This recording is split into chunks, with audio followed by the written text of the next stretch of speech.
పెద్దపల్లి జిల్లా మంత్రిలో హరికృష్ణ ట్రస్ట్ ఆధ్వర్యంలో ఏర్పాటు చేసిన సెంట్రలైజ్డ్ కమ్యూనికేషన్ కిచెన్ మంత్రి దుద్దిల్లా శ్రీధర్ బాబు ప్రారంభించారు. సెంట్రలైజ్డ్ కిచెన్ ద్వారా 19 మండలాల్లోని 40,000 మంది విద్యార్థులకు ఉదయం బలవర్తకమైన అల్పాహారం అందించడం జరుగుతుందని, పేద విద్యార్థులకు ప్రభుత్వం హరికృష్ణ ట్రస్ట్ సంయుక్తంగా పౌష్టికాహారం అందించడం జరుగుతుందని మంత్రి తెలిపారు. ప్రభుత్వ పాఠశాలల్లో చదివే పేద విద్యార్థుల కోసం వారి సంక్షేమం పట్ల కాంగ్రెస్ పార్టీ చిత్తశుద్ధితో పనిచేస్తుందని అన్నారు. ఈ మంత్ని centralised kitchen Hare Krishna foundation వారి ఆధ్వర్యంలో సెంట్రలైజ్డ్ కిచెన్ని వారి ఆధ్వర్యంలోనే ఈ 19 మండలాలకు సంబంధించిన 40,000 మంది విద్యార్థులకు ఈ బ్రేక్ఫాస్ట్ని అందజేయటం జరుగుతుంది.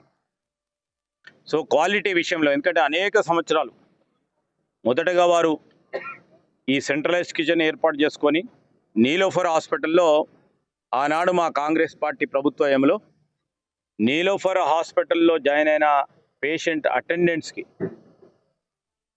ఆహారం అందించే కార్యక్రమం చేశారు.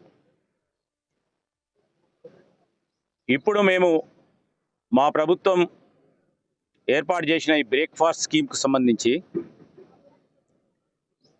ఒక సామాజిక దృక్పథంతో హరే కృష్ణ ఫౌండేషన్ వారు ఒక సంకల్పంతో సెంట్రలైజ్ కిచెన్ సంబంధించి అక్కడ ఉన్న పరిశుభ్రతకు సంబంధించి ఏ కోణంలో కూడా రాజీ లేకుండా, ఫుడ్ పరంగా ఎక్కడ ఇబ్బంది రాకుండా తీసుకెళ్తారు. కనుక రాష్ట్ర వ్యాప్తంగా కూడా అనేక సెంట్రలైజ్ కిచెన్కి వారికి